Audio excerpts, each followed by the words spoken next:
মাত্র কয়েকদিন হলো বাজারে এসেছে একটি নতুন পত্রিকা আগামীর সময় নতুন পত্রিকা এসেই বেশ কিছু চমক সৃষ্টিকারী নিউজ সামনে এনেছে। এই পত্রিকার সাথে টাইমস অফ বাংলাদেশ নামে আরেকটা নতুন পত্রিকা, তারা সাম্প্রতিক সময়ে বেশ কিছু গুরুত্বপূর্ণ রাজনৈতিক খবর সামনে এনেছে। আগামীর সময় এবার একটা বড় খবর দিচ্ছে। সেই বড় খবরটা হচ্ছে, আওয়ামী লীগ যখন দেশে ফেরার চেষ্টা করছে, শেখ হাসিনা যখন দেশে ফেরার ঘোষণা দিচ্ছেন, ঠিক সেই মুহূর্তে গত 2 বছর রীতিমতো পর্দার আড়ালে থাকা আওয়ামী লীগের যে শরিক 14 দল, সেই 14 দল মাঠে ফিরছে। তাহলে কি এটা বলা যায় যে আওয়ামী লীগকে ফেরানোর পরিকল্পনায় 14 দল সরাসরি মাঠে ভূমিকা পালন করতে শুরু করেছে? যদি তাই করে, তাহলে এবার কি তারা সরকারের এবং সরকার বিরোধী রাজনৈতিক দলগুলোর রোষানলে আরো বেশি করে পড়তে চলেছে?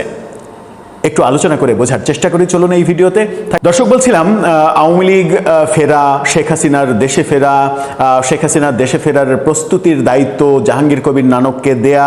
জাহাঙ্গীর কবির নানক অনেকগুলো কৌশলের কথা গণমাধ্যমে বলা, 3 ধাপ এগোলে 2 ধাপ পেছানোর কৌশল, 4 ধাপ এগোলে 3 ধাপ পেছানোর কৌশল, এই যে কৌশলের কথা বলছেন তিনি, এরকম প্রস্তুতিকালে আমরা দেখছি সারা দেশে বিভিন্ন জায়গায় ঝটিকা মিছিল, সমাবেশ, পথসভা, শোডাউন, এই কাজগুলো করার চেষ্টা যখন করছে, তখন আগামীর সময় ভেতরের একটা বড় খবর বের করে এনেছে। 14 দল সক্রিয় হচ্ছে। তাহলে কি এই সক্রিয় হওয়াটাকে আমরা বলতে পারি যে আওয়ামী লীগ 14 দলকে কনভিন্স করতে সক্ষম হয়েছে যে তোমরা মাঠে নামো, আমরা না ফিরলে তোমাদের অস্তিত্ব থাকবে না, নষ্ট হবে, সুতরাং আমাদের ফেরার যে প্রক্রিয়া, সেই প্রক্রিয়াতে তোমরা ভূমিকা পালন করো, যেন আমরা মাঠে ফিরে তোমরাও সবল হতে পারো। কি বলছে তারা তাদের শিরোনামে? তারা বলছে, আওয়ামী লীগের শরিক বামরা নীরবতা ভাঙছে, পতনের ধাক্কা সামলে মাঠে ফিরছে আওয়ামী লীগের শরিক বামরা। বাম দল মূলত যে শরিকগুলো রয়েছে, ওয়ার্কার্স পার্টি, জাসদ সহ যে শরিকগুলো আছে, তারা তাদের নীরবতা ভেঙে মাঠে নামছে, এই খবর দিয়েছে। এই খবর যখন তারা দিচ্ছে, আমরা তখন এটা জানি যে জাসদ সভাপতি হাসানুল হক ইনুর যে মামলা, সেই মামলার রায় এই মাসের মধ্যেই হবে এবং সেই রায়ে মৃত্যুদণ্ডের ঘোষণা আসতে পারে, এরকমটা আশঙ্কা করা হচ্ছে। ওদিকে ওয়ার্কার্স পার্টির সভাপতি রাশেদ খান মেনন, তিনিও কারাগারে, তার বিরুদ্ধেও এরকম একটা প্রক্রিয়া, মামলা তো চলছে, এরকম একটা প্রক্রিয়া হতে পারে। যখন এটা হতে পারে, তখন কি জাসদ, ওয়ার্কার্স পার্টির সহ অন্যান্য দলের নেতাগুলো মনে করছে যে আমাদের আর আসলে নীরব থাকার কোনো স্কোপ নেই, নীরবতা ভাঙতে হবে, মূল নেতা কারাগারে মৃত্যুদণ্ডের মুখোমুখি প্রায়, সেই সময় আমরা যদি হাত পা গুটিয়ে বসে থাকি, তাহলে তো আর সেটাকে রাজনীতি বলা হলো না। যে পয়েন্টগুলো আগামী সময় তুলে এনেছে, সেই পয়েন্টগুলোর মধ্যে অন্যতম পয়েন্ট রয়েছে, চাঙ্গা হচ্ছে দলীয় কার্যালয়, অর্থাৎ এই দলগুলো তাদের নিজের দলীয় কার্যালয় চাঙ্গা করছে। কর্মীদের মনোবল বাড়াতে জেলা সফর করতে শুরু করেছেন কেন্দ্রীয় নেতারা, তাদের কেন্দ্রীয় নেতারা সারা দেশ সফর করছেন। আওয়ামী লীগের দায় নিতে নারাজ শরিকরা, তাদের রাজনৈতিক কৌশল হচ্ছে তারা বলবে যে আওয়ামী লীগের দায় আমরা নিতে চাই না। এটা তারা না বললেও এটা বোঝা যায় যে এটা রাজনৈতিক কৌশল, এবং এই কৌশলটাই তাদের বোধহয় ঠিক কৌশল। ভবিষ্যতে মুক্তিযুদ্ধের পক্ষের বৃহত্তর ঐক্য গড়ে ওঠার আশা, অর্থাৎ মুক্তিযুদ্ধের পক্ষের যারা শক্তি রয়েছেন, তাদের অনেক, যারা সার্কেলের বাইরে রয়েছেন, তাদেরকেও সম্পৃক্ত করে আরও বড় ধরনের একটা প্ল্যাটফর্ম তৈরি করা, সেই প্রয়াস তারা করছেন। আরেকটা হচ্ছে জুলাই আন্দোলনে প্রাণহানির দায় নিতে নারাজ, অর্থাৎ জুলাই আন্দোলনে যে প্রাণহানি হয়েছে, সেই প্রাণহানির দায় তারা নিতে চায় না। এই পয়েন্টগুলোর উপরে ভিত্তি করেই তারা সামনে এগোচ্ছে, নিজেদের কর্মকাণ্ড বিস্তৃত করে তাদের অবস্থান মজবুত করছে। এটার 2টা কারণ থাকতে পারে। সেটা হচ্ছে যে আওয়ামী লীগ এবং শেখ হাসিনার ফেরাতে সহযোগিতা করা যেমন, তেমনি তাদের নিজেদের নেতারাও কিন্তু বিপদে রয়েছে, মহাবিপদে, জীবনের শঙ্কায় রয়েছেন। ঠিক সেই মুহূর্তে তারা যদি রাজনীতিতে সরব না হয়, তাহলে সরকারের কাছে একটা মেসেজ যাবে যে এদের বিরুদ্ধে যাই করা যাক, এরা আসলে বাস্তবিক অর্থে কোনো প্রতিরোধ করতে পারবে না।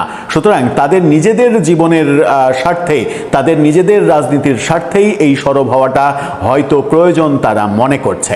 এই দুইটার কোনটা সেটা হয়তো সময় এবং বাস্তবতাই বলে দেবে। কিন্তু আগামী সময়ের একটা বিশাল বিশাল বড় ইনভেস্টিগেশন আমরা যেটা পড়ছি, সেটা পড়ে আমরা যেটা বুঝতে পারছি তাতে এই খবরটা ভুয়া খবর না, এই খবরটা সত্য খবর।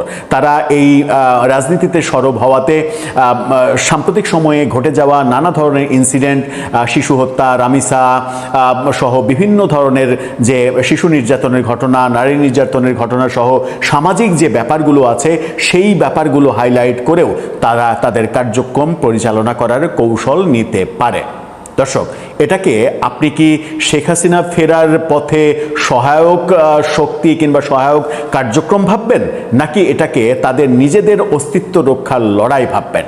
আপনার মতামত জানিয়ে লিখতে পারেন। এবারের স্থানীয় সরকার নির্বাচন ক্ষমতাসীন দল এবং সরকারের জন্য বেশ চ্যালেঞ্জের, এবং এই চ্যালেঞ্জটা শুধু শাসক দল বিএনপির জন্য না, এমনকি বিরোধী জামাত এনসিপির জন্য।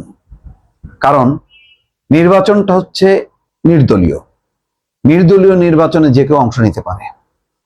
সেখানে খেয়াল করেন, যেখানে আওয়ামী লীগ পুনর্বাসনের জন্য চেষ্টা করছে এবং বিভিন্ন জায়গায় তারা এখন মিছিল বের করছে, তাদের শক্তিমত্তা দেখাচ্ছে, নির্বাচনটা হবে আর একটা শক্তিমত্তা দেখানোর তাদের একটা সাংবিধানিক অধিকার চলে আসবে। অর্থাৎ যেহেতু নির্দলীয়, ফলে নির্দলীয় ব্যক্তি হিসেবে তারা নির্বাচনে অংশ নেবে। তখন কি হবে? আপনি জানতেছেন যে সে আওয়ামী লীগের, কিন্তু যেহেতু আওয়ামী লীগ নামে হচ্ছে না, সুতরাং আপনি বাধা দিতে পারেন না।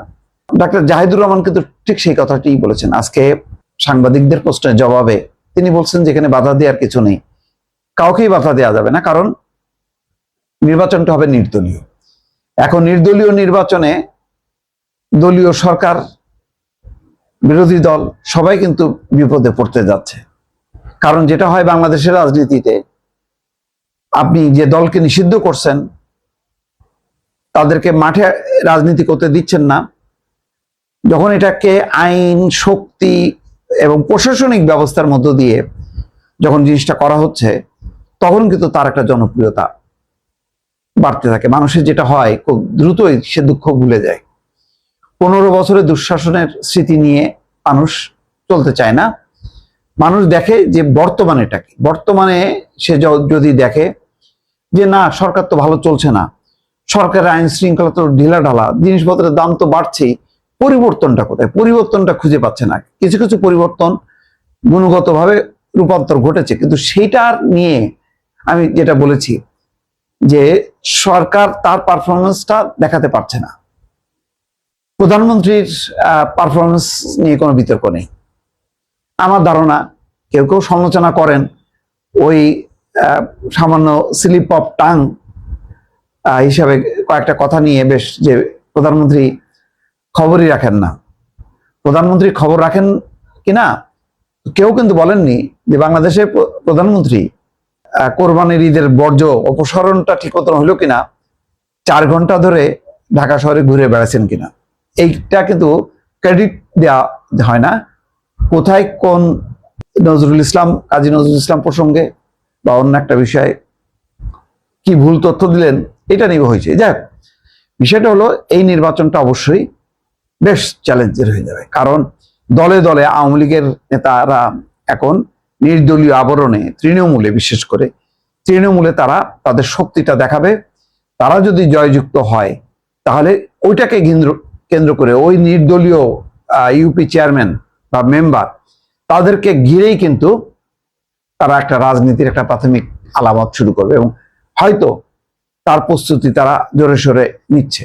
ফলে এইটা এক ধরনের, আমি বলবো যে শুধু জামাত বা এনসিপি যদি মনে করে এটা সরকার বেকায়দায় পড়লো, না, এইটা বর্তমান 5ই আগস্ট যেই গণঅভ্যুত্থানের ফলে তার বেনিফিশিয়ারি বিএনপি, জামাত, এনসিপি সবার জন্যই কিন্তু একটা বড় ধাক্কা হবে অথবা চ্যালেঞ্জ হবে। জানি না আওয়ামী লীগও প্রমাণ করতে পারবে সত্যি তাদের যে নেতারা তারা জনপ্রিয় ছিলেন কিনা। এটাও মানে পরখ করে নেওয়া যাবে যে অন্তত নির্দলীয় ব্যানারে হলেও তারা তো নির্বাচন তো করবে, তাদের নেতারা জনপ্রিয় নাকি 15 বছরে তারা যে দুঃশাসন করছে তাদের প্রতিনিধি হিসেবে তারা যে নির্বাচন করছে ফলে তাদের জনপ্রিয়তা নেই, এইটা প্রমাণ হবে নাকি জনপ্রিয়তা আছে প্রমাণ হবে। এই নির্বাচনটা একটা বড় ধরনের একটা মানদণ্ড। এবং এটা আমি আগেই বলেছি যে ক্ষমতাসীন দল এবং ক্ষমতার বাইরে বিরোধী দল সবার জন্য বেশ একটা অগ্নি পরীক্ষা তৈরি হবে এই লোকাল নির্বাচনে। আওয়ামী লীগ সমর্থিত যে প্রার্থীরা কি পরিমাণ তারা জয়যুক্ত হয়।